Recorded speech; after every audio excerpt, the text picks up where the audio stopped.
Halo guys, gua Pilo. Dan gue Revan. Nah, kita lagi ada di Museum Sri Baduga. Nah, jadi kita ini hari ini mau ngapain sih? Nah, kita niatnya ingin menganalisis atau observasi sebuah wayang yang berada di Museum Sri Baduga tersebut. Nah, ayo aja kita langsung masuk yuk. Yuk.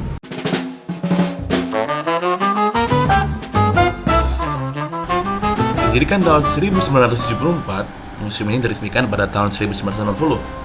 Sri Baduga ialah nama seorang Raja Agung Kerajaan Sunda yang beragama Hindu di Jawa Barat. Koleksi pada museum ini berupa benda bersejarah dan benda antik yang bernilai seni tinggi. Contohnya seperti pakaian adat, rumah, perkakas, dan kebanyakan dari pada zaman megalitik. Dan kali ini, kita akan membahas tentang wayang yang ada di museum ini. Terlebih, kita akan membahas tentang wayang Indrajit dan kita akan menanyakan hal tersebut kepada Bapak Sutresno sebagai salah satu penanggung jawab pada museum ini. Langsung saja check it out.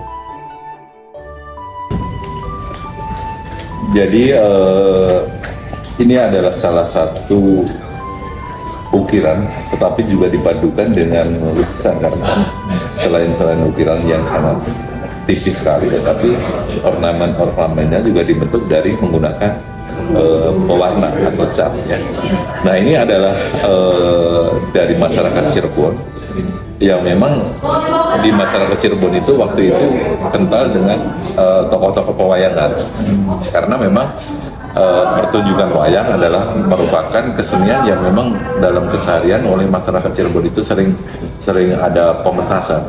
Nah, mereka dalam hal ini ingin membawa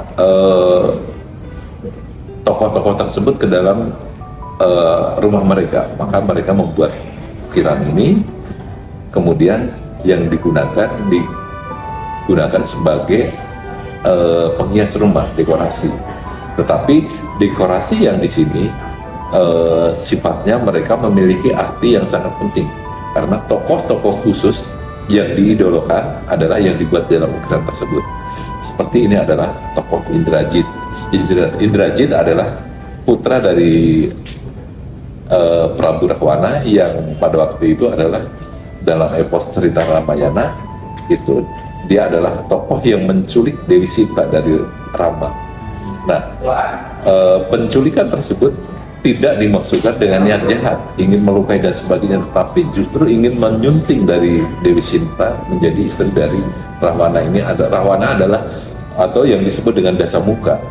Dia memiliki kesaktian yang dibunuh berkali-kali tidak akan menikah.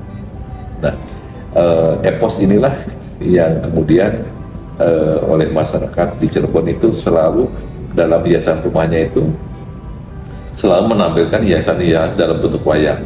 Selain itu, kita juga bisa melihat bahwa ukiran atau gambar-gambar wayang ini adalah mencirikan bahwa masuknya pengaruh kebudayaan Islam di Cirebon. Karena di dalam Islam itu adalah salah satu hadis yang tidak boleh menggambarkan sesuatu mirip dengan aslinya.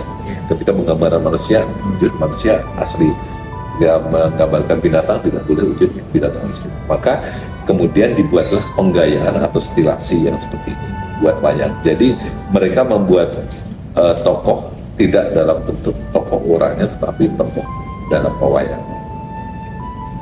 Nah, seorang tokoh yang saya katakan tadi bahwa dia adalah orang yang sangat patuh terhadap pimpinannya, walaupun dia adalah putra dari raja dari Rawana itu sendiri atau Raja Dasamuka. Dia sangat patuh, dia memiliki kekuatan ilmu yang sangat kuat sehingga dia maju perang untuk membela, tidak hanya membela orang tuanya tetapi juga membela negara, karena waktu itu dalam perebutan kembali Dewi Sinta oleh Rama itu dikerahkan pasukan-pasukan dari pihak Rama yang menyerang kepada kerajaan dari Dasamuka atau tokoh yang sangat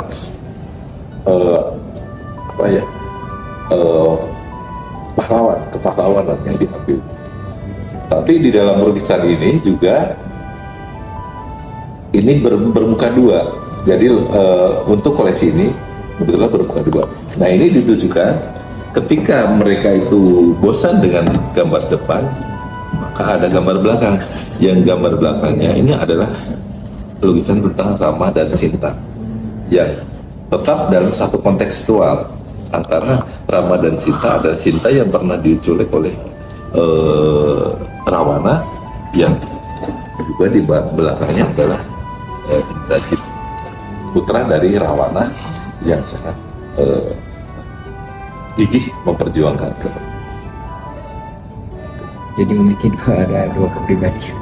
bukan kepribadian. Nah, mungkin kita juga sampai sekarang, tapi kebanyakan yang kita dapatkan adalah ini adalah hiasan dinding yang dimiliki oleh kalangan-kalangan menengah ke atas yang digunakan untuk rumahnya, dan mereka biasanya memesan kepada orang yang ahli dalam membuat ukiran seperti ini.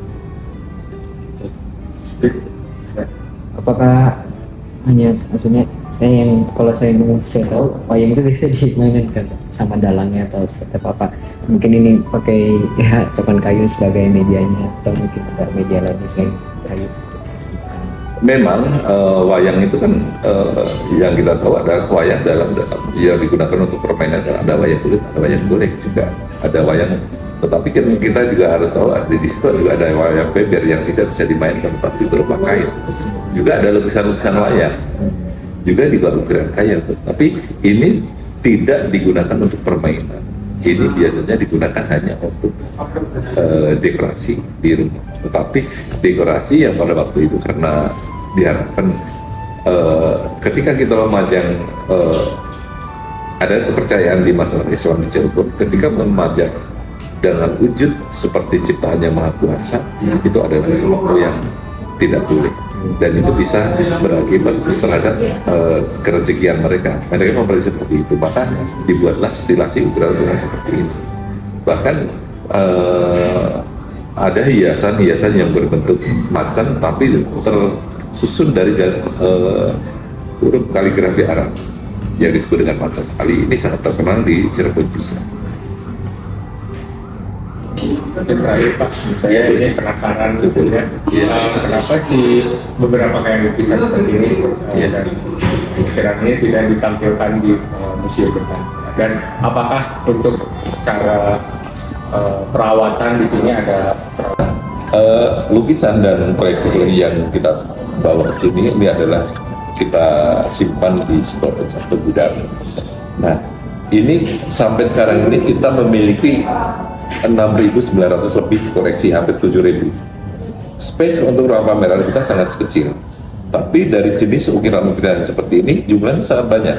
Jadi kita hanya memamerkan salah satu di antaranya. Yang kalau lihat di sana ada seperti tadi seraba, itu kita pamerkan di sana mau di sini. Nah, itu permasalahannya space yang kita miliki, dan nanti kita akan secara bergantian. Jadi koleksi yang sudah kita pamerkan sekian tahun kita ganti dengan yang tadi. Dan perawatan secara khusus tentu saja baik yang di ruang pameran maupun yang ada di gudang itu kita selalu secara rutin kita mengadakan perawatan secara reguler, karena kita sudah bisa memprediksi secara reguler ini harus berapa tahun sekali kita mengadakan perawatan, dan itu dibuatkan data. Kurang lebih pertanyaan untuk itu aja Pak. Iya, cukup. Iya.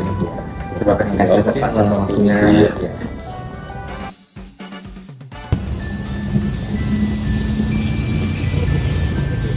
Ketemu lagi. Udah beres nih kita. Iya nih, gimana? Menarik nggak? Berdasarkan apa yang kalian udah lihat tadi. Tapi gimana sih menurut lu gini? Tadi penjelasan dari Pak Sukres. Yang aku tangkap tuh emang pikirannya itu sudah untuk hiasan di daerah Cirebon sana ya. Ya, untuk nilai-nilainya sendiri apa sih? Kalau untuk nilainya ya, si lukisan Wayang Indrajit ini memiliki jiwa patriotisme, dia ingin membela, semangat juangnya itu tinggi, daya juangnya tinggi. Pahlawanan. Ya betul, kepahlawanan untuk Oke. di garis bawahi kepahlawanan. Baik, mungkin sekian dari kelompok Ya, itu. kami. Terima kasih banyak. Ada.